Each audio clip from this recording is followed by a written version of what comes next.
साहेब की जय। बंदी छोड़ गरीबदास जी महाराज की जय। स्वामी रामदेवानंद जी गुरु महाराज की जय। सर्व संतों की जय, सर्व भक्तों की जय, धर्मी पुरुषों की जय। श्री काशी धाम की, श्री छुडानी धाम की जय, श्री करोथा धाम सत साहिब। गरीब नमो नमो सतपुरुष को नमस्कार गुरु के नय। सुर नर मुनि जन साधुआ संतों सर्वस दीनहि। सतगुरु साहिब संत सब डंडो तुम प्रणाम। आगे पीछे मध्य हुए तिनको जा कुर्बान। निराकार निर्विषम काल जाल भंजनम। निर्लेपम निजनि अकल अनूप बेसोन धुनम। सोहम सुरति समापतम सकल समान नीरतल। उज्ज्वल हिरंबर हृदय बेपरवा ऐथा है। वार पार नहीं मध्य तम ग्रीब जो सुमर। सिद्ध होई गणनायक गलता ना करो अनुग्रह सोई। पारस पद परवाना आज गणेश मनाऊं। गणनायक देवन देवा चरण कमल लोलाऊं। आद अंत करु सेवा प्रभु शक्ति संगीतम। रिद्धि सिद्धि दाता सोई अवगत गुण अतीतम। सत्य पुरुष निर्मोही जगदम्बा जगदीशम। मंगल रूप मुरारी तन मन अर्पो शेषम। भक्ति मुक्ति भंडारी सुर नर मुनि जन ध्यान। ब्रह्मा विष्णु महेशा शेष शेष मुख गाँव। पूजा आद्य गणेशा इंद्र कुबेर सरीखा। वरुण धर्मराय दावे समर्थ जीवन जी का। मन इच्छा फल पावे 33 कोटि अदारा। जावे शेष 88 उतरे भव जल पारा।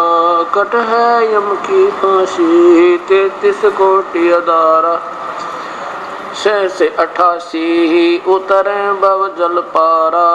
कट है यम की फांसी। सत साहिब।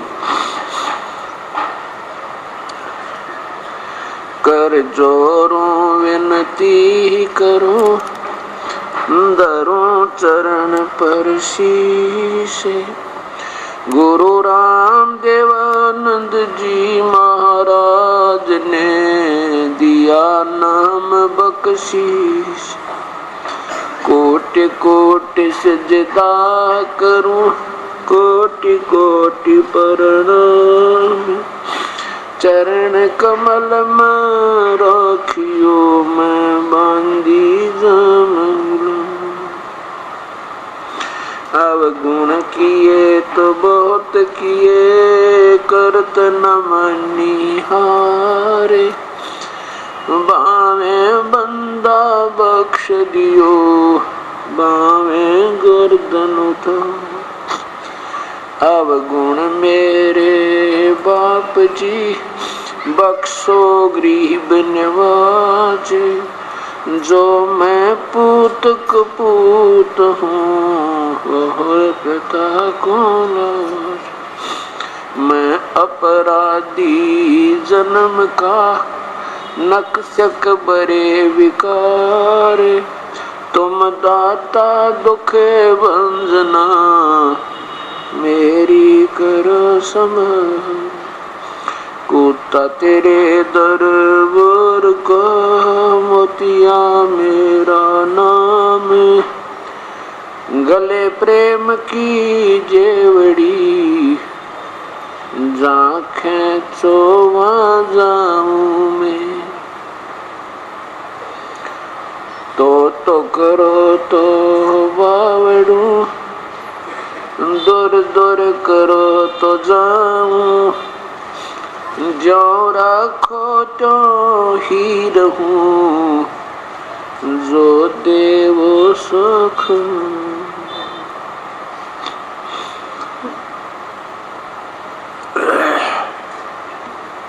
परम पिता परमात्मा पूर्ण ब्रह्म, सारी सृष्टि के रचनहार कुल मालिक कबीर देव अर्थात कबीर साहिब की असीम कृपा से हम कुछ प्राणियों को ये सतमार्ग, सत दर्शन, सत्संग सुनने का सुअवसर प्राप्त हो रहा है।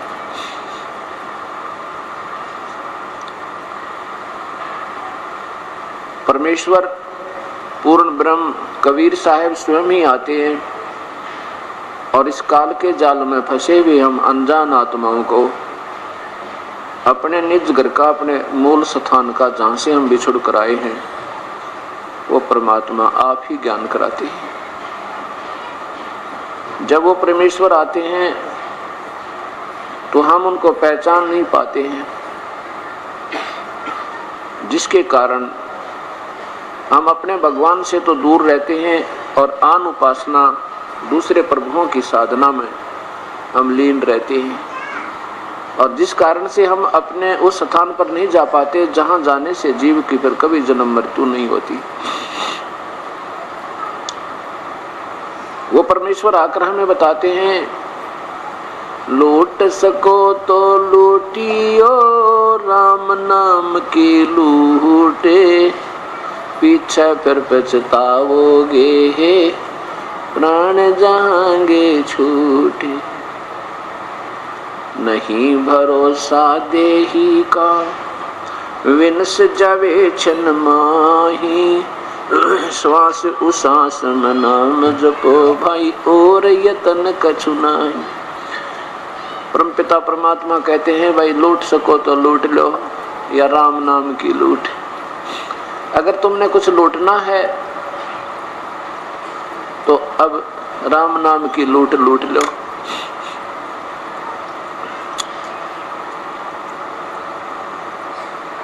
जैसे इंसान जब बेसब्रा हो जाता है तो ना जाने धन कमाने के लिए कैसे कैसे तरीके अपना लेता है,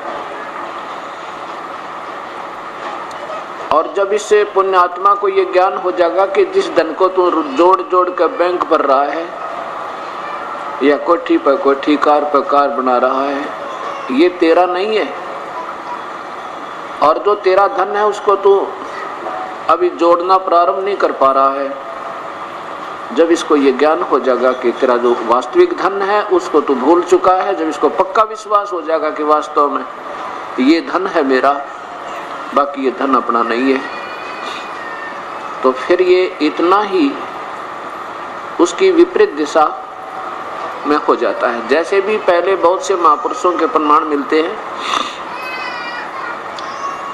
जैसे वो पहले डाकू हुआ करते थे, कुसंगत में पड़कर वह अच्छी आत्माएं डाकू बन गए, और जब उन डाकू ऐसे बने कि इतने बेसब्रे हो गए कि मनुष्य को मार भी दे, लूट भी ले, एक जगह से फिर दूसरी जगह एक एक दिन में कई कई अटैक कर दे, रात दिन पड़े नहीं, यानी दुनिया को लूटने में लगे रहे।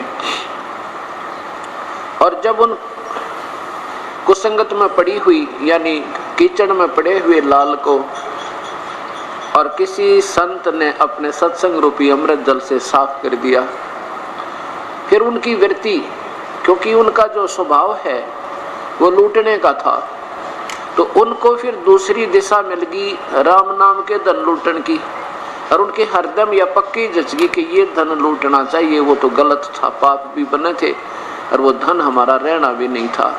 अगले जन्म में ना जाने के हालत होती इस प्राणी की, कभी कुत्ता बनता, फिर खाज लगे, कितने कीड़े पड़ जा, जीव पड़ जावे शर में, और तड़प तड़प कर मरता जितने प्राणियों को उसने कष्ट दिया था। और जब उनको ये ज्ञान हो गया तो फिर इतनी ही स्पीड होती है उनकी, क्योंकि उनकी वृत्ति, उनका जो गति है, स्वभाव है, इसी प्रकार फिर वो राम नाम को भी ऐसे लूटते। उनकी भगवान के नाम के जाप में और दान धर्म सेवा करने में भी फिर वही स्पीड रहती है, वही गति रहती है, उतनी और इतनी शीघ्रता से उधर विख्यात हो जाते हैं। जैसे उधर वो चोरी करके डाके मार के विख्यात हो गए थे, इतने ही फिर प्रसिद्ध उसके विपरीत सत मार्ग में आके और भक्ति मार्ग में भक्त और ऋषि कहला जाते हैं। तो यहाँ परमात्मा कहते हैं कबीरा सब जग निर्धना धनवंता न कोई, धनवंता सो जानियो राम नाम धन होवे। वह पृथ्वी पति चकवे गए जिनके चक्कर चलंत, ये रावण सरीखे कौन गिने भाई ऐसे गए अनंत। अगर यहाँ की धन संपत्ति को तुम अपना मानते हो तो ये आपकी नहीं है। पूरी पृथ्वी के राजा भी होकर चले गए, पृथ्वी ज्यों की त्यों है वो चले गए। उसके बाद ना जाने कितने राजा इसको अपने मानकर इस पर कुबद कुमा कर चले गए। जो शुभ कर्म करना था उसको भूल गए, क्योंकि सत्संग के अभाव से उनको ये ज्ञान नहीं हुआ कि मनुष्य जीवन का काम कुछ और भी होता है। तो कहते हैं सारी पृथ्वी के वो राजा थे वो भी चले गए, रावण सरीखे कौन गिने ऐसे गए अनंत। यदि तू यहाँ अपनी अस्थायी धन को, अस्थायी सुख को, अक्षणिक सुख को, और ये 2 दिन की दुनिया में आपके पास मान लीजिए कुछ पैसा है, कार कोठी कोई फैक्ट्री लगा ली, और आम व्यक्ति आपसे प्रभावित है, बड़ा पैसे वाला, बहुत ही आपकी जो ना इज्जत है, ये तो 2 दिन की। आपसे ज्यादा रावण, लंकापति राजा रावण की तुलना देते हैं कि वो कितना धनाढ्य, इतना धनाढ्य था कि उसने सोने की लंका बना रखी थी। हीरे पन्ने जवाहरात उसकी मंडियों में, मार्केट्स में ऐसे बिकते थे जैसे हिंदुस्तान की मंडियों में बाजरे और जवार, गेहूं और कनक या धान बिकता है। इतना धनवान था वो। और एक भक्ति ना करने से, पूरे संत ना मिलने से, वैसे ये भी नहीं कहा जा सकता कि उसने भक्ति ना करी, भक्ति तो की उस आत्मा ने। वो निर्मल आत्मा थी, प्रभु की तरफ थी, जैसे हम और आप थे। कोई जन्म से बुरा नहीं होता, फिर कर्म से बुरा बन जाता है। जाति और मजहब से बुरा नहीं होता, उसके दुष्कर्म से बुरा और शुभ कर्म से अच्छा कहलाते हैं। दुष्कर्म और शुभ कर्मों का कहां से ज्ञान होता है? दुष्कर्मों का कुसंगत से और शुभ कर्मों का सत्संग है। अब जिन संतों ने ऐसी पुण्य आत्माओं को गलत दिशा दे दी, जैसे रावण जैसे थे, रावण की तरफ थी परमात्मा को पाने के लिए, गुरुदेव उसको ऐसे नकली मिल गए जैसे आज हमारे साथ ये हुआ पड़ा है सारे समाज के संग में, जिन्होंने आप ज्ञान नहीं तुम बता क्या रहे हो, और वो गुरु बन बैठे। ऐसे ही रावण के गुरुदेव ने बता दिया चारों वेद पढ़ के कि शिव ही सर्वशक्तिमान है बेटा, यही मृत्युंजय है, सर्वेश्वर है, कालज्य है, महादेव है, और इसका ओम नमः शिवाय या अपने मनमुखी नाम बना दे, ओम तत्सत कहते इसका नाम दें, और शिव जी को उद्देश्य बना के इसका जाप कर ले बेटा, तेरे को सारे ठाठ हो जाएंगे, स्वर्ग प्राप्ति हो जाएगी। अब उस रावण ने का क्या दोष कहे?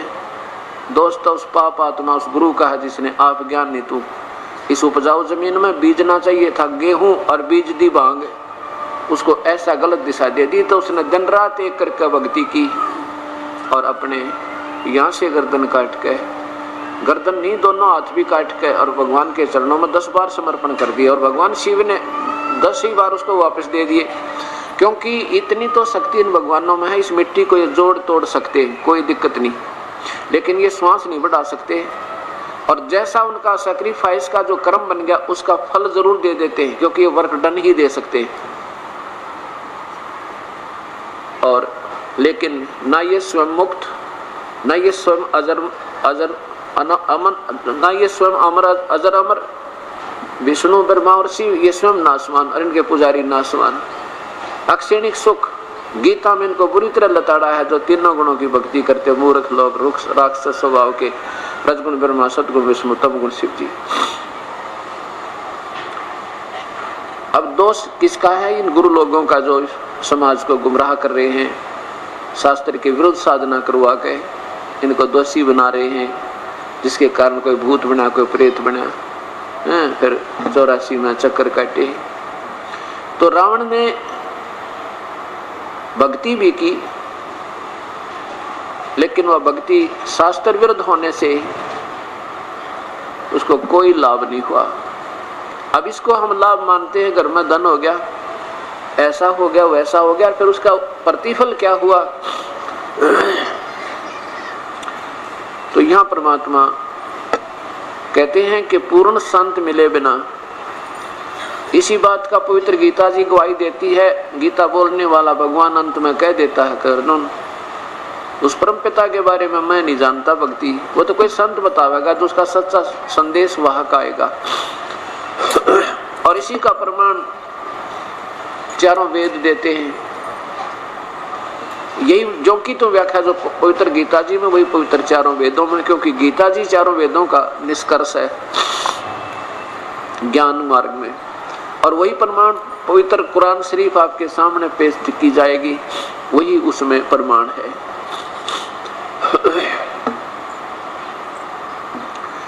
तो कहने का भाव ये है कि वो परम संत ना मिलने से तो क्या बना हमारे साथ, रावण के साथ क्या बना? भक्ति की, समर्पण कर दिया, शीश काट कर चढ़ा दिया।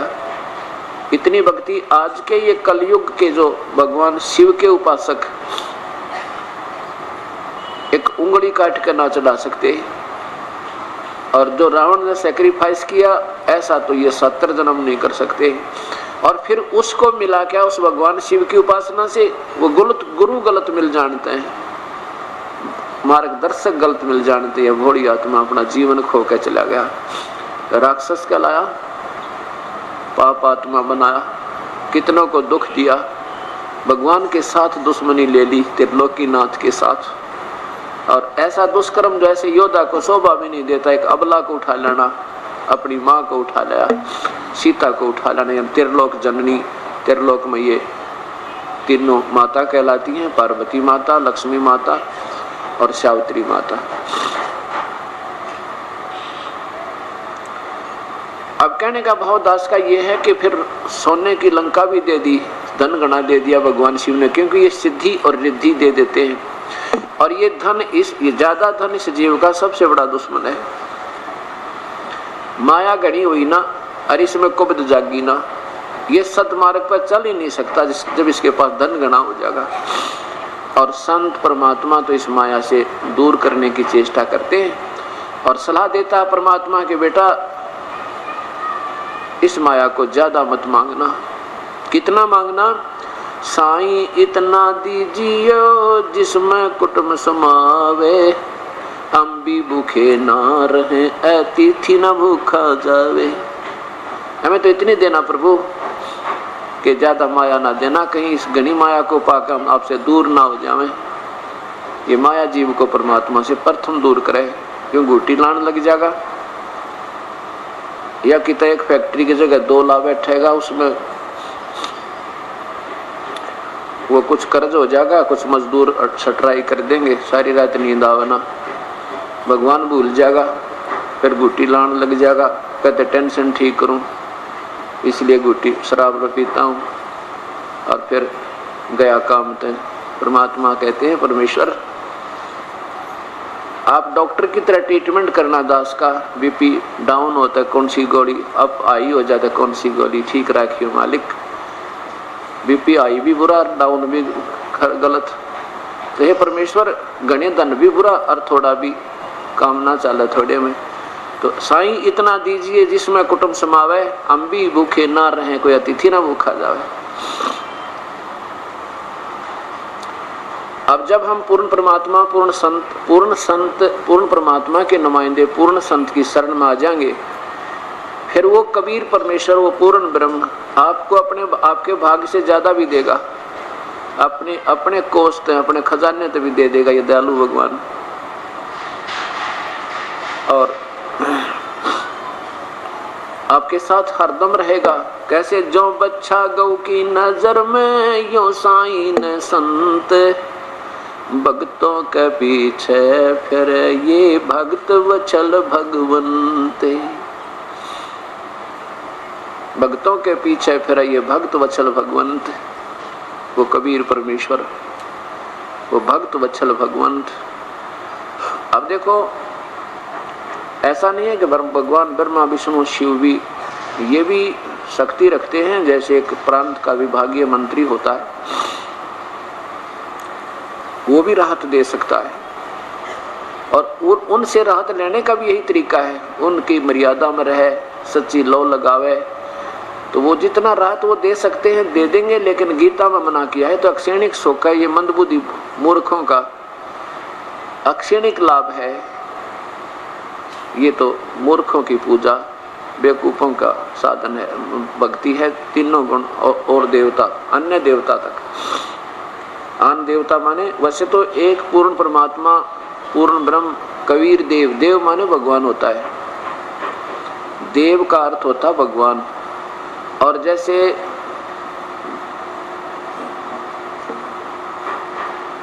हर एक देव में शक्ति होती है।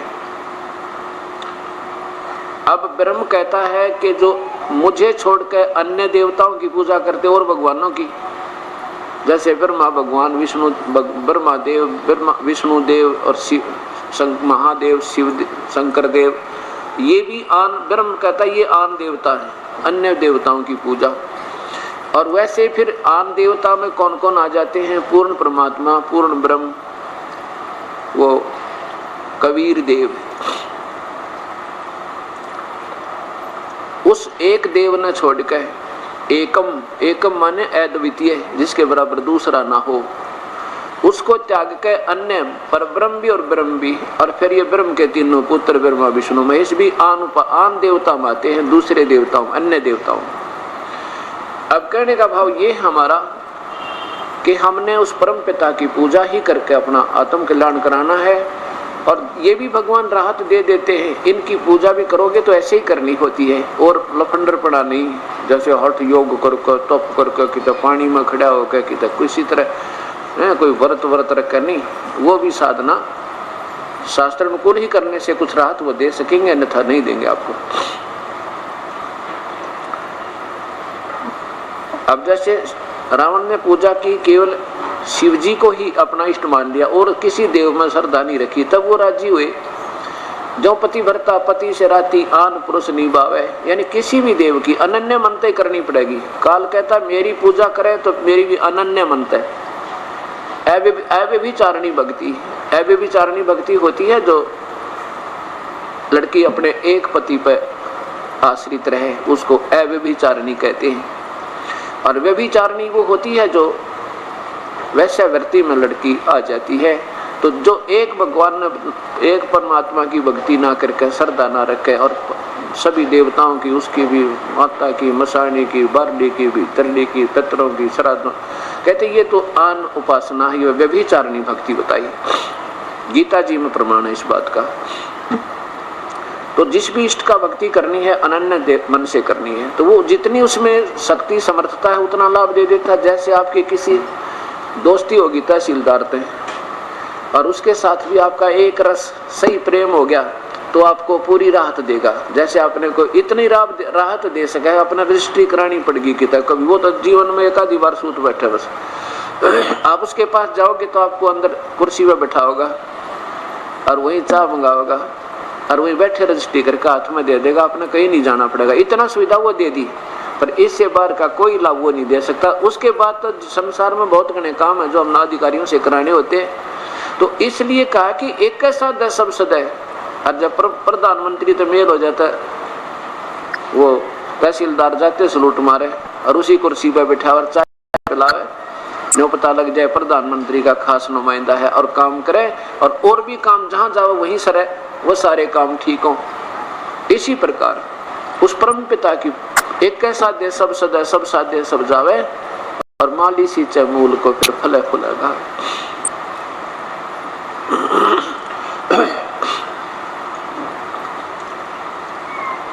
ऐसे क्या बताते हैं परमात्मा के,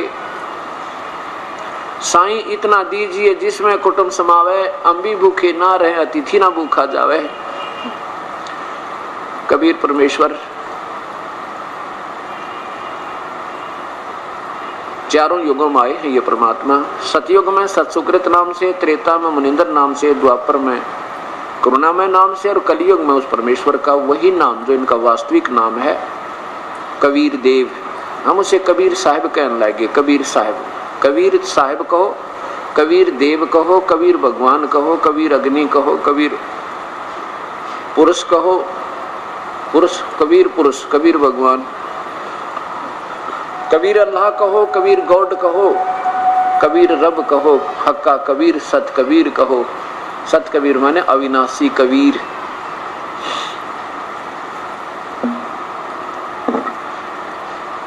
तो वो परमेश्वर चारों युगों में आते हैं। कलयुग में उनका कबीर नाम अर्थात कबीर चलेगा।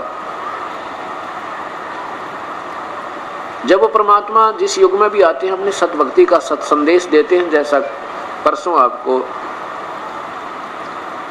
इसमें सामवेद के संख्या नंबर 1400 में और यजुर्वेद के 29वें अध्याय के 25वें श्लोक में प्रमाण दिया था कि वो परमात्मा कबीर है। अपना सत संदेश अपने चिकित्वान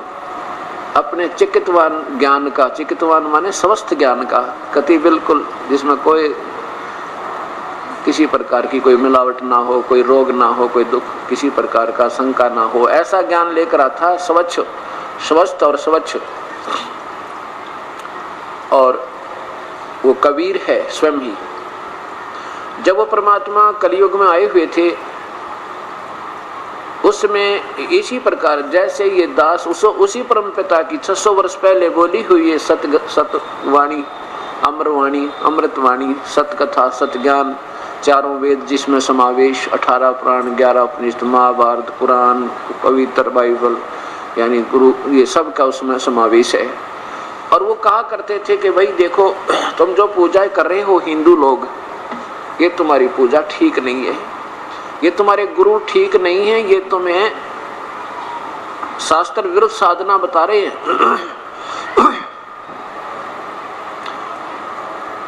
तुम जो आन देवताओं की पूजा करते हो, ब्रह्मा विष्णु महेश तक की जो पूजा करते हो, ये तुम्हारी गीता में मना है, वेदों में इसका खंडन किया है।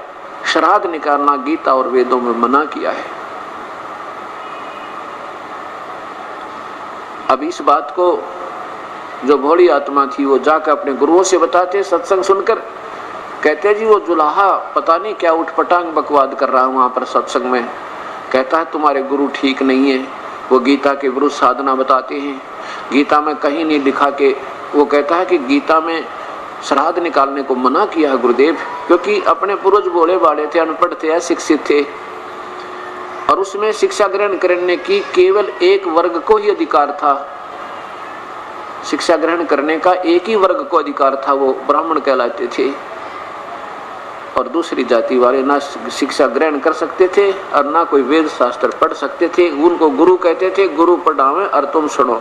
बहुत अच्छी बात, ये तो बहुत अच्छी बात है। जब सारे मिस्त्री थोड़े बनाकर, मिस्त्री तो एक दो दुकान हो और किसी की मोटरसाइकिल ठीक हो जाता ठीक करवा ले जाकर। अब उन्होंने यही सोचा था कि ठीक है गुरु लोगों ने शास्त्रों को पढ़ा है, ठीक समझा है, शिक्षा ग्रहण की, हम क्या जाने। तो उन गुरुओं पे अविश्वास हो ही नहीं सकता, क्योंकि भोली आत्मा थी, इनको तो विश्व चाहिए था। और गुरु के पास, जब डॉक्टर के पास कोई दवाई लेने जाता है उस पर अविश्वास करना तो फिर शोभा सी भी ना देती।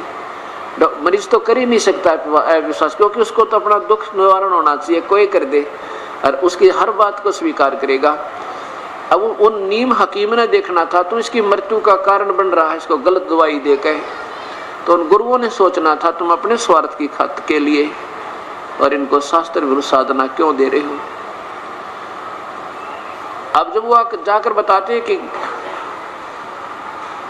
गीता में कहीं नहीं लिखा, वो कहते कि गुरु लोग बताते कि झूठ बोल रहा है, वो क्या जाने। गीता में कहीं नहीं लिखा कि ये ऐसी पूजाएं मना किया है, श्राद्ध मत निकालो, पितर मत पूजो, भूत मत पूजो। और कहीं वेदों में नहीं लिखा, हम वेदों के रोज पढ़ते हैं, वो क्या जाने गंवार। कबीर साहब कहते हैं भाई कि वेद पढ़ने पर भेद न जाने, ये बातें पुराण 18। और फिर भी जड़ को अंधा पत्ते खवावे, भूल गया सिरजनहारा। वेदों की आड़ लो और मूर्ति पूजा करवाओ, है नादान कहीं के। वेदों में मूर्ति पूजा कहीं लिखा है? केवल मूर्ति पर सीमित कर दिया तुमने। एक मंदिर में जाओ, घंटी, एक पुजारी बैठा पाओ, वहाँ जल चढ़ा दो, पैसे चढ़ा दो, घंटी बजा दो, फूल भगवान का मूर्ति का भोग लगा दो।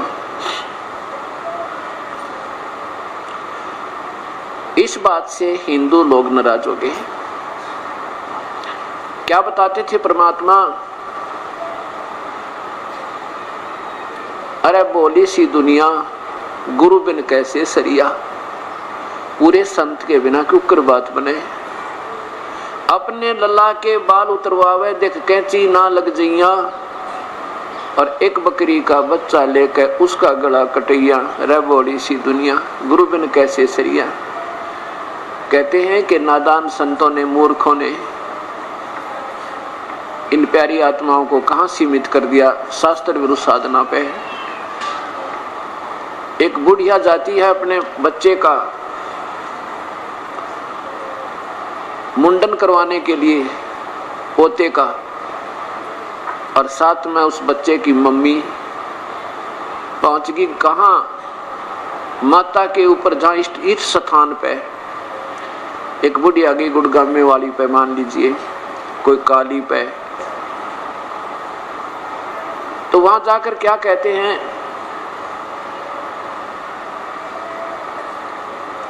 कि ये नाई के, यानी वह नाई होता है बाल उतारने वाला, चार, वो इतनी भीड़ होती है, उसको इतना समय नहीं होता कि सारे बाल काट दे।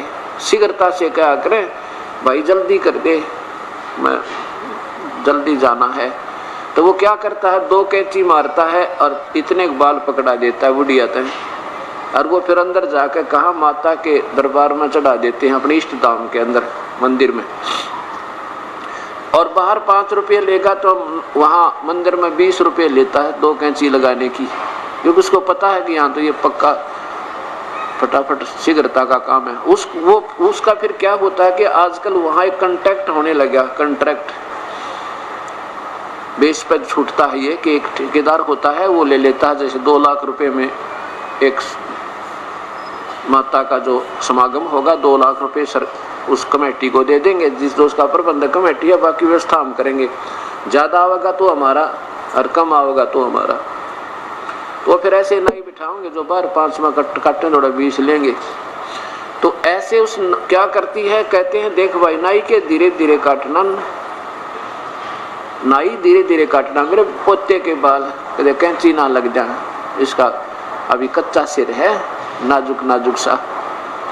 और फिर साथ में प्यार करती है, देख रहे छेद छेद करना मेरे बेटे पोते का। अब फिर कहते हैं एक बकरी का बच्चा लेके है और उसका गला कटैया। रे बड़ी सी दुनिया, अपने बच्चे की खैर के लिए, अपने बच्चे की सुरक्षा के लिए, और दूसरे की गर्दन कटवा देना, ये कौन से सिद्धांत शास्त्र भगवान में लिखा है, भगवान के शास्त्र में लिखा है? ये कभी सुख नहीं, महा दुख का कारण बनेगा। और इसका निमित्त वो मूर्ख लोग संत हैं जिन्हें आप ज्ञान नहीं, तुम कहाँ इस नरक में धकेल रहे हो बोली आत्माओं को। परमात्मा कहे कुछ सोचो दिमाग से, अपने बच्चे ने तो इतना प्यार करे और दूसरे के बच्चे का गला कटवावे। जैसा दर्द आपना हो ऐसा जान बनाने। अब जैसे कुत्ते का लठ मार दे, गली में बैठा हो और पीछे को तेरा ठोक देता है, फिर देखे के हाल हो। कहते हैं जैसा दर्द उसका हो वैसा अपना समझ भाई, फिर इच्छा नहीं होगी बिल्कुल बुरे कर्म करने की। हम ये सोच लेते हम जो कर रहे हैं ठीक है, अपने ऊपर कोई आपत्ति नहीं होगी। यही अनजानपना हटाने के लिए सत्संग और इन सदग्रंथों के पठन पाठन की और सत्संग श्रवण की संतों ने बहुत ही जो ना जोर देकर समर्थन किया है। इसकी हमें यह सत्संग सुनने के लिए बात बताई, वचन कहे, तो हमने इनको अनुसरण करना चाहिए। अब वो क्या करता है, जो बाल ले रहा है, बाल मंदिर में बाल चढ़ा दिए, पुजारी उसको क्या करता है कि बोरी में डालता रहता है, उठा उठा कर सारे बालों को जो बच्चों के उतरवाए हैं। और शाम ने कितना कुरडियाँ यानी कितना या तो गंदे नाले में ठोकेगा उसने, या कितना बार जंगल में डाला होगा। अब देखो, अब हम तो प्रसन्न हो गए कि हमने बाल उतार दिए, चढ़ा दिए देवी के। अब देवी उन बालों का क्या करेगी और के वो पुजारी करेगा? कौन से बैंक में जमा वो करान के ना कि डिपॉजिट करा दे, या कि और काम आन के ना मतलब कि गली में ठोके। तो परमात्मा कहते हैं इन नादान साधनाओं को त्याग कर अपने बच्चों के यही बाल उतार के कितना फेंक दो। ये तो काटने योग्य हो जाए जब काट देना और कहीं डाल दो। इससे उस बच्चे की सुरक्षा का कोई सहयोग नहीं है, इसमें कोई इसका योगदान नहीं है। ये उन नादान संतों की बनाई हुई अटकड़ें, अपना स्वार्थ के एक बाल उतारने के बहाने जरूर जाएंगे तो 10-20 चढ़ा के भी आओगे, खाली तो को नहीं ने। और उनको डरा दिया, देखो एक ने बाल ना उतरवाए थे, उसका बेटा मर गया, फिर वो दूनी घी बन जा, ज्यादा दुखी हो जा आत्मा। सचमुच भाई कहीं एक थोड़ी सी बात के कारण बात ना बिगड़ जाए, चलिए भी पूजा कर लेते हैं। फिर क्या बताते हैं कि कच्चा पाका भोजन बना के, ये तो सब ने पता हुआ है, माता का किस्सा बनाया करें आहार, और उनको ये भी मालूम होता बनाने वाली ने कि कुत्ता ने खाना है। उसको कच्चा पाका भोजन बना के माता पूजने गईया, और उस माता पे कुत्ता मुत्ता वो क्यों ना मर गईया। अरे बड़ी सी दुनिया, जिन उस मैडी पे, उस मढ़ी पे जिसने आप माता मान रहे थे, और वहां वो चढ़ा दिए,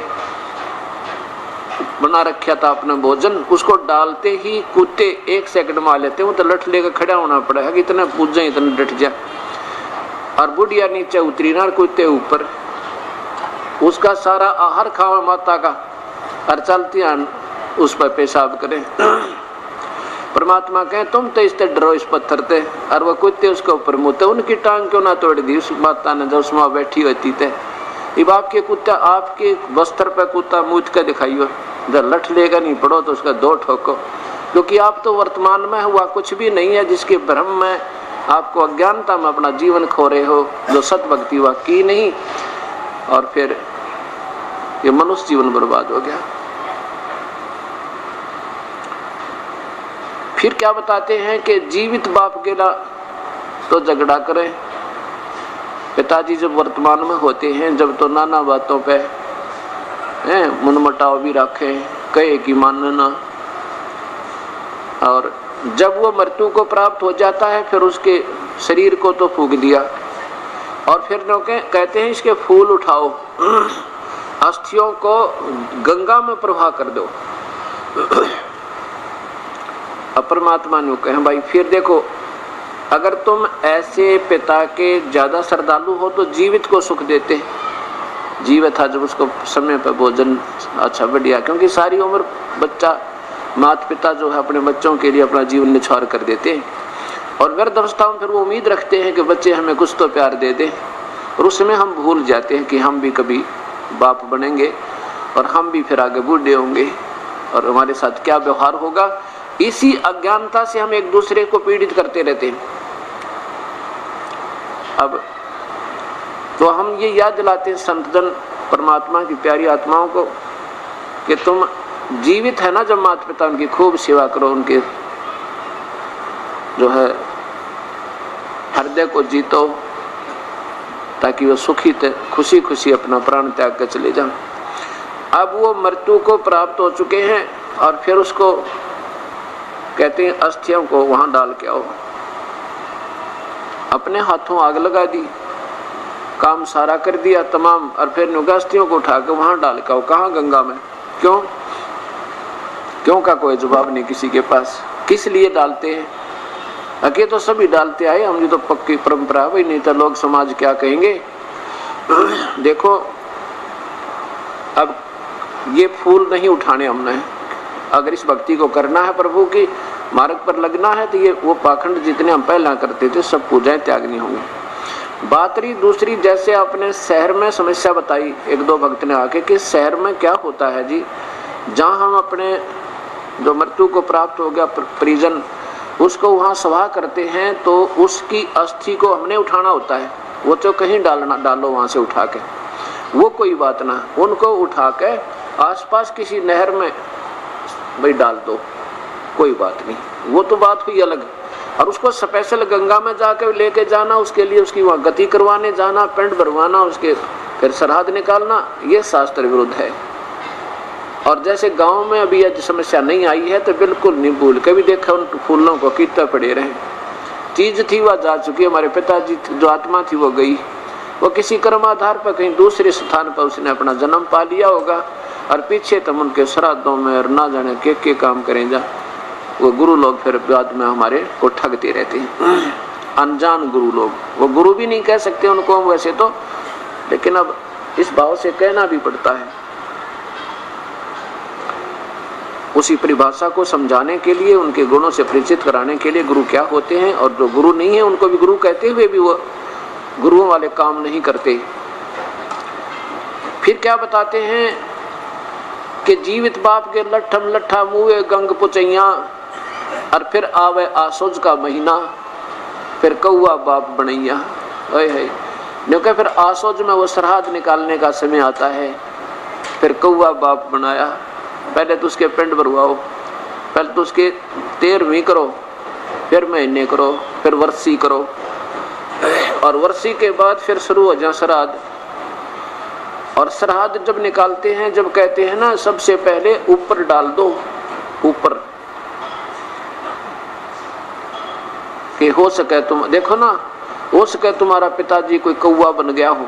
वो गुरु लोग बताते हैं कि हो सके तुम्हारा पिता कोई कौवा बन गया हो।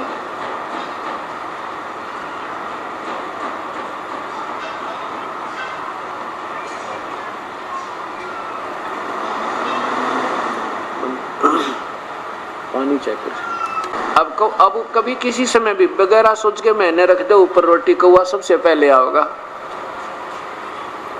और फिर क्या कहते हैं वो गुरु लोग जो श्राद्ध निकालने आते हैं, उन्होंने देखा ना कौवा, तेरा पिताजी कौवा बन गया, भोग लग गया उसको, बेड़ा पार हो गया।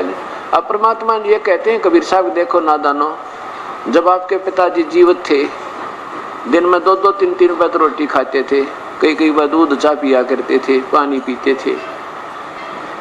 अब आपने सारे वर्ष में एक दिन, जिस दिन उसकी मृत्यु हुई थी वो सेलेक्ट कर लिया, वो अष्टमी या छठी या सप्तमी, और एक दिन खाना खिला भी दिया पिताजी, तो बड़ी बात कर लो कौवा बनने के बाद। फिर 364 दिन वो कौवा के खाओगा आपका पिताजी? कभी नहीं सोच सकते हम। क्यों नहीं सोचते? क्योंकि हम भावुक बने। देखो भावुकता भी ठीक ठिकाना, जो सही स्थान पर उस भावुकता का प्रयोग करेंगे तो लाभ होगा। अगर आम के स्थान पर बबूल बीज कर उतनी श्रद्धा रखें, उसकी इतनी सेवा करें, उसी प्रकार उस पर आश्रित रहें, तो वो जिसके लिए आप श्रद्धा कर रहे हो और उसमें लगन लगाई है, उसका लाभ ना होने से लाभ नहीं होगा, जिसके कारण वो व्यर्थ प्रयत्न रहा। अब इस प्रकार वो परमात्मा बताया करते थे। उधर से मुसलमानों को कहा करते थे कि तुम जो मांस खाते हो, ये मांस खाना महापाप है, और किसी प्रभु का संकेत, किसी धार्मिक व्यक्ति का संदेश नहीं हो सकता कि तुम मांस खा लो या शराब पियो या हुक्का पियो। मुसलमान शराब तो नहीं पीते, लेकिन हुक्का और मांस खुल्लम खुल्ला। और हिंदू लोग मांस नहीं खाते, शराब और तमाकू खुल्लम खुल्ला। उस समय की बात है। अब तो हिंदू, मुसलमान, सिख, ईसाई सब एक जैसे हो गए, कोई दिक्कत नहीं रही। मांस भी खावें, शराब भी पीते हैं, हुक्का बीड़ी सिगरेट फीम सब चरस परस सारे डंगे लगे। क्यों लगे? क्योंकि हम भक्ति से दूर हो गए, संतों का ज्ञान हमारे हृदय में पहुंचा नहीं। और जो संत सत्संग करते हैं और बताते भी यही बातें हैं, चोरी ना करो, ठगी ना करो, हुक्का मत पियो, शराब मत पियो, मांस मत खाओ, क्योंकि उनकी शब्द में शक्ति नहीं, और जिसके कारण उनके अनुयायियों का वो विकार छूट नहीं सकते। इसलिए संतों की भी आजकल, वैसे संतों की कमी नहीं, श्रोताओं की कमी नहीं, जनसंख्या बहुत, वहां पर विकार जो कहते हैं उनमें, क्योंकि उन संतों के शब्द में शक्ति नहीं है, वो परमात्मा से योग युक्त नहीं है। योग युक्त होना होता है कनेक्टेड विद गॉड, परमात्मा से जो संबंधित हो चुके हैं, जुड़ चुके हैं, और उनमें फिर उस ईश्वरीय शक्ति आती है और उनके माध्यम से वो शब्द शक्ति आगे काम करे, उसकी निराकार शक्ति प्रभु की। परमात्मा आकार है, उसकी शक्ति निराकार है। जैसे रसोई में छौंक लग गए, रसोई में छौंक लगता है तो वो आकार वस्तु रसोई में है और उसका गुण वो निराकार शक्ति पहुंच गई, तीसरे कमरे में छीकम छीक करे। ऐसे वो परमात्मा जब हम उसके रेंज में आ जाते हैं, कनेक्शन में आ जाते हैं, तो वो वही पावर आकर उसी काम करती है। ऐसे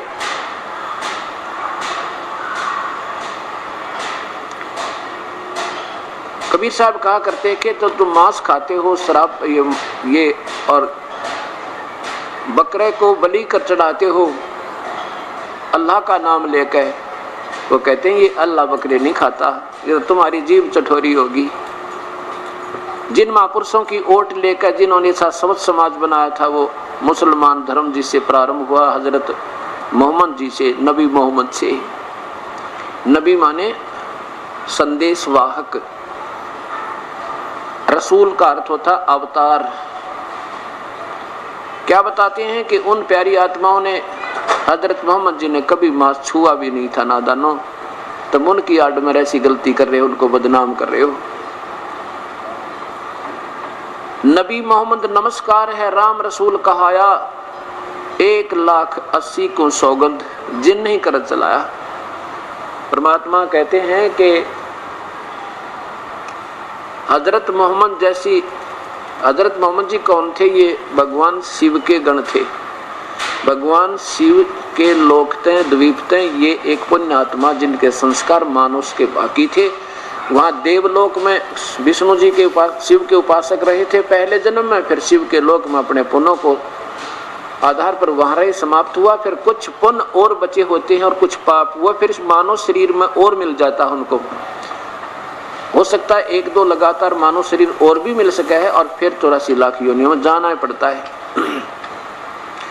तो प्यारी आत्मा सीधे भगवान शिव के लोक से आए थे। जो ऐसी आत्मा आती है उनमें भक्ति की कसक बराबर बनी रहती है।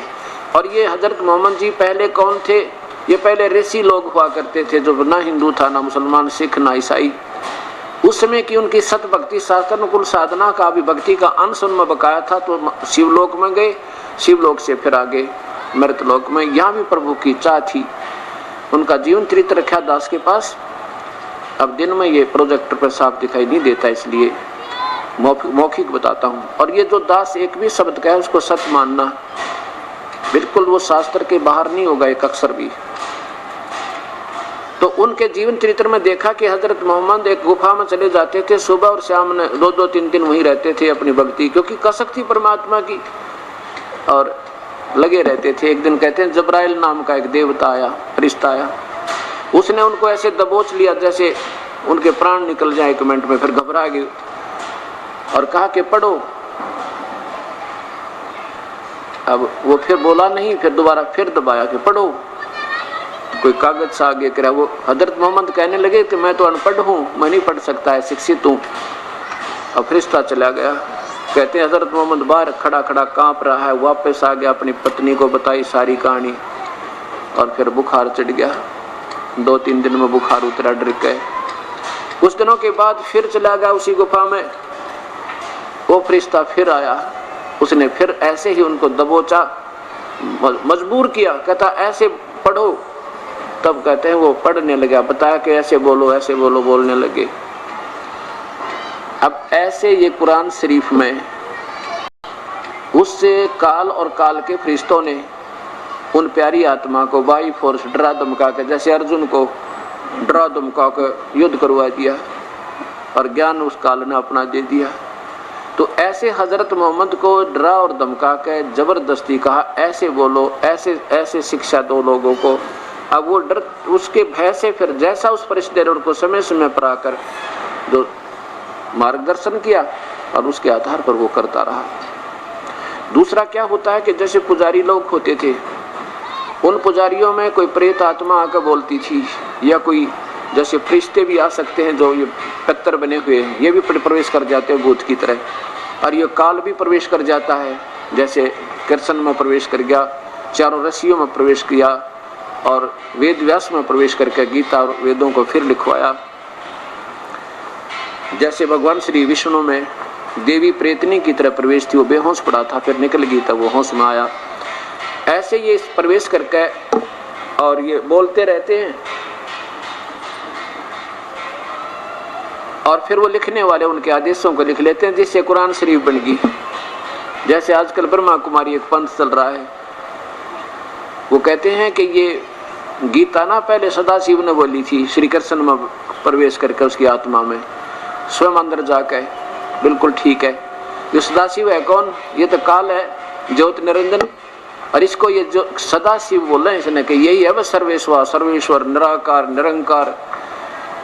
और फिर कहते हैं वही शिव अब ब्रह्मा की आत्मा में आता है, और ब्रह्मा की आत्मा आती है एक लेखराज हुए हैं पंडित जी राजस्थान के, कहते उसमें फिर ब्रह्मा की आत्मा आती है, और वो फिर आत्मा उन ब्रह्मा कुमारी उन कुमारियों में आती है।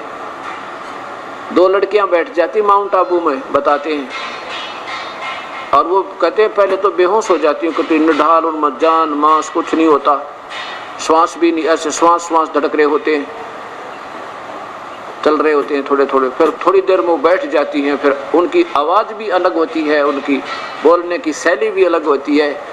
वो क्यों? क्योंकि वो ऊपर भगवान से कनेक्ट हो गए, बिंदु से, एक ज्योति बिंदु, ज्योति काल तक कनेक्ट हो गए। काल तक कनेक्ट नहीं हुए, कोई प्रेत प्रवेश कर गया उसमें, कोई पितर आके, और वो गलत, वो जैसे उसी भगवान ने गीता बोली थी, सदाशिव ने, काल नहीं बोली थी, ब्रह्म ने। अगर वो पहले गीता बोली रखी है तो अब क्यों बोला वो अलग, उससे न्यारी, उससे भिन्न जो बोल रहा है, तो वो भगवान नहीं हो सकता जिसने गीता बोली। वो तो वही बोलना था जो पहले बोल गया। वही गीता युद्ध के दौरान बोली कृष्ण में प्रवेश करके ज्यों की तो, और वही गीता बोली फिर वेद व्यास में प्रवेश करके लिखवा दी, लिपिबद्ध करवा दी उसी काल ने, सदाशिव ने प्रवेश करके। अगर आज वो सदाशिव कुमारिया में बोल रहा है तो गीता से अलग बोल रहा है, तो सदाशिव नहीं है, ये काल नहीं है, ब्रह्म नहीं है, ब्रह्म भी नहीं है, वो कोई और भूत बोला उनमें। ये बिल्कुल इसका अंडरस्टूड है, आपने स्वयं निर्णय ले सकते हैं इस बात को। क्या भगवान बदल गया? आज न्यारी नारी व्याख्या करता, कभी कहे कि सतयुग होगा, फिर कहे पीछे 1998 की बात है, ब्रह्मा कुमारी वालों ने 1997-98 में कहा कि बस अगले वर्ष तो कोई नहीं रहेगा, सब मर जाओगे, आदेश आया ऊपर से। एक अपना सेवक है पुलिस में, और उसका एक रेलवे रोड रोहतक में एक कपड़े की दुकान है, उसका दोस्त है, उससे वो कपड़ा ले आया करे, और वो ब्रह्मा कुमारी वालों से संबंधित है, उनका संपर्क है, वो पूरी आश्रित है। तो उसने अपने हमारे सेवक को बताया कि 1998 में या 99 में, मेरा याद को नहीं, कि कोई नहीं रहेगा, सब प्रलय हो जाएगी, ये आदेश आया ऊपर से। फिर उसने सारी बात पूछी, भाई किसने भेजा आदेश? फिर वो सारी कहानी बताई, ऐसे ऐसे ब्रह्म 2 लड़कियां बैठती है कुमारी, उनमें से ऊपर तो आदेश आया भगवान का। फिर वो भक्त जी बोला, एक बात बता लाला जी, और तेरी बात हम मान ले, चल इतना हम विद्वान को नहीं, भाई क्या होगा क्या नहीं होगा, पर एक बात बता, अब तुझे न्यों पता लग जाना अगले साल कोई नहीं रहेगा, तो दुकान पर कौन बैठे, और तो 1 मिनट भी ना छोड़ता है, बैठा सब तो पहले आकर रात ने जा, सब बाट देख के इंतजार करके कोई नहीं आ रहा है, गाहक चलेगा। जब तुझे ये पता हो ना कि अगले वर्ष 6 महीने रह रहे, अगले वर्ष के, और इतना तेरे पास धन भी होगा, 6 महीने गुजारा हो जा, कहानियों तो खूब सा धन है, फिर इस दुकान पर नहीं बैठ सकता बेटा, क्यों भुकावा मैंने?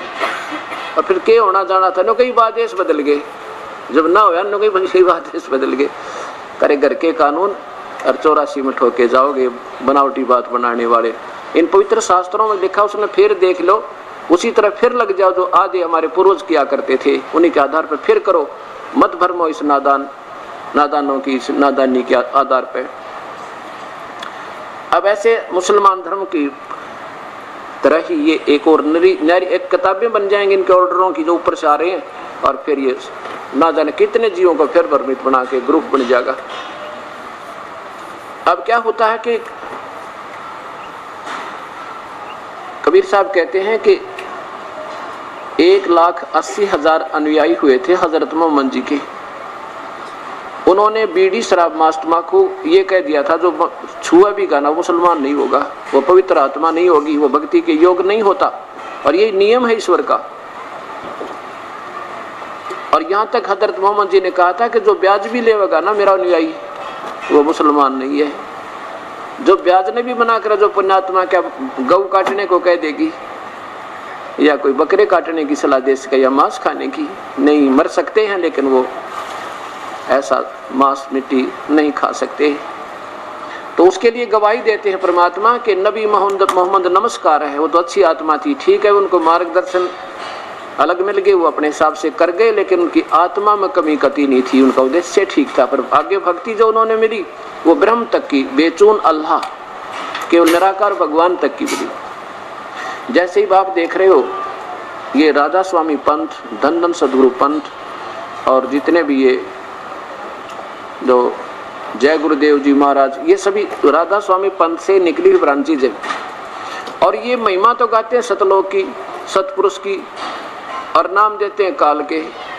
ऐसे ही जो कहते इस मुसलमान धर्म में महिमा तो है पूर्ण परमात्मा, वो कबीर है, क्योंकि इनके फरिश्ते आकर बताओ इनको, और पूजा सारी काल तक बेचून की, निराकार बताओ कि वो भगवान तो निराकार है। और कुरान शरीफ में लिखा वो सह शरीर है, और 6 दिन में सृष्टि रच के 7वें दिन तख्त पर जा बैठा, वो मनुष्य जैसा, उसका नाम कबीर है। और फिर भी पूरे के पूरे मुसलमान धर्म में अल्लाह बेचून है। अल्लाह बेचून माने निराकार है, वो निरंकार है, उसका आकार नहीं है। और ये निरंकारी पंथ वाले ये तो भगवान को निराकार बताते ही हैं, तो निराकार है। अन्यों के गुरु जी जो आते हैं ना हमारे, वो है भगवान, बस आगे भगवान को नहीं। ये गुरु जी जो आगे ये आकार में, ये तो है भगवान, और भगवान निराकार। इनकी छोरी देखो। और नाम क्या देते हैं निरंकारी मिशन वाले, तू ही एक निरंकार, मैं तेरी शरण, मैनू बख्श ले, ये इनका मंत्र है। ये परमात्मा सदबुद्धि दो इन महापुरुषों को किसी प्रकार फिर शास्त्रा ने देख ले उठा के, ना किसी गीता जी में, ना किसी चारों वेदों में, ना गुरु ग्रंथ साहिब में। ये परमात्मा उस भक्ति को, बीज बिना भक्ति हो कैसे, नाम से जीव का छुटकारा हो, नाम गलत, बीज से पौधा बनना, बीज गलत तो कैसे लाभ होगा। और करोड़ों की संख्या में उन भोली आत्माओं को अपनी मीठी बात बना के, और काल के मुख में, उस निरंकार के मुख में, निरंकार ये काल है जिसको निरंकार कहे, वो भी निराकार नहीं है, लेकिन इनकी सोच ने निराकार बना लिया कि वो उनको मिला तो है नहीं साधना से। अंत में ऋषियों ने उसको बता दिया ये तो निराकार है, और इसको, और वो है आकार में। जैसे अर्जुन को कहता मैं ऐसा हूँ भाई, ये है मेरा स्वरूप, लेकिन मैं अपनी योग माया से छुपा रहता हूँ, कभी किसी के सामने नहीं आता, मैं हूँ ऐसा ही, निराकार की तरह। तो उसका जो शरीर है हम इन महापुरुषों का नूरी शरीर है, नूर का, तेज का। हमारे जैसा ये स्थूल शरीर नहीं है, हार्ड नाड़ी और हड्डियों का बना हुआ, ऐसी काया नहीं है उनकी, अकायम। वैसे कबीर परमेश्वर पूर्ण ब्रह्म सतपुरुष है, उनका ये शरीर है तो मनुष्य जैसा ही। अब जैसे राजा तो पहरे मखमल के कपड़े, गरीब आदमी पहरे खाद्र के, खद्दी के, यानी बिल्कुल साधारण से फटे पुराने। तो उसके कपड़े और उसके कपड़े हम दिन रात का अंतर है, उसकी और आम नागरिक की ड्रेस में। ऐसे ही परमात्मा का शरीर तेज पुंज का है, और इन भगवानों का भी नूरी शरीर है, ब्रह्मा का भी, विष्णु जी का भी, शिव जी का भी, और ब्रह्म यानी ज्योति निरंजन का भी, जिसको सदाशिव कहते हैं ज्योति निरंजन को, और परब्रह्म का भी नूरी शरीर, और पूर्ण ब्रह्म का भी नूरी शरीर, और हमारा अंदर जो वास्तविक शरीर वो भी नूरी है। इनमें अंतर बहुत है। जैसे एक तो 60 वाट का बल्ब हो, एक 100 वाट का, 1000 वाट का, एक चंद्रमा समझो और एक सूर्य उदय हो जा। ब्रह्मा विष्णु महेश समझो 100 वाट के बल्ब, इनकी माँ समझो 200 वाट के बल्ब, और इनका पिता 1000 वाट का। और ब्रह्म को परब्रह्म को समझो चांद चंद्रमा, और पूर्ण ब्रह्म को सूर्य समझो। इनके शरीरों में इतना अंतर है। क्या बताते परमात्मा, तारा मंडल बैठे कर ये चांद बड़ाई खावे, उदय हुआ जब सूर्य का हाशों तारों छिप जावे। ऐसे एक बार हजरत मोहम्मद जी कबीर साहब हजरत मोहम्मद जी को मिले आके और सतलोक ले गए उस प्यारी आत्मा को, क्योंकि बहुत प्यारी आत्मा थी, प्रभु में तड़प थी। ये हैं तो हम सारे उस एक भगवान के बच्चे, लेकिन अब इन गुमराह करने वाले काल के दूतों ने, फरिश्तों ने, संदेश वाहकों ने हमें गुमराह करके अपनी अपनी सोच बता के हमें एक दूसरे से विरुद्ध और भगवान से दूर कर दिया और 84 की तैयारी करवा रखी है। तो कबीर साहब ने सोचा कि चल इस प्यारी आत्मा को बता दूं, ये सबको बता देगा सत्ज्ञान। जैसे उसी परमात्मा ने ऐसे जिंदा रूप बना के हजरत मोहम्मद से मिले, जैसे आदरणीय श्री धर्मदास जी को मिले जिंदा रूप बना के जिंदे महात्मा का, और ऐसे ही आदरणीय दादू जी को मिले उस जिंदा महात्मा के रूप में। और दादू जी बालक थे छोटे से, फिर बूढ़ा बाबा कहने लगे, बूढ़ा बाबा था, बूढ़ा बाबा था। इसी जिंदा महात्मा के रूप में आदरणीय गरीबदास जी को मिले छुडानी में, हरियाणा प्रांत में। और इसी प्रकार जिंदा महात्मा के रूप में गुरु नानक देव जी को मिले वो कबीर परमेश्वर। और ये इसलिए मिलते हैं कि ये सबसे उत्तम आत्मा है और ये भक्ति उच्च भक्ति योग्य हो चुकी हैं। इनको अगर मैं संदेश अपना सत्य ज्ञान दिखा दूंगा तो ये ढंडोरा पीट देंगे, डटे नहीं डटेंगे, दुनिया को बता डालेंगे। जैसे गुरु नानक देव जी को कबीर परमेश्वर मिले, आकर के सचखंड लेके वापस छोड़ दिया, फिर उन्होंने ना समाज देखा, ना मजहब देखा, ना कुछ अपना, केवल वो सत्ज्ञान प्रचार प्रारंभ कर दिया और जगह जगह जा जाकर उस पूर्ण परमात्मा की महिमा गा दी। ऐसे गरीबदास जी ने ऐसे परमात्मा ले गए, पूर्ण परमात्मा सचखंड में, सतलोक में कबीर देव, पूर्ण ब्रह्म सतपुरुष, और वापस लाकर उसी शरीर में छोड़ दिया। फिर उस गरीबदास उस प्यारी आत्मा ने एक अपनी आंखों देखा, बिल्कुल आंखों देखा, प्रत्यक्षदर्शी एक सदग्रंथ बना दिया, उस परमात्मा का इतिहास अमिट कर दिया इस कलयुग में। पहले तो कबीर साहब की वाणी में कुछ मिलावट सिलावट करवा दी थी, कुछ खत्म कर दी थी उनकी, अब ये ऐसा सुरक्षित रख दिया, अब कंप्यूटर में डाल दिया, अब ये कई हजार वर्ष तक के लिए ये सत्य ज्ञान समाज से दूर नहीं हो पाएगा।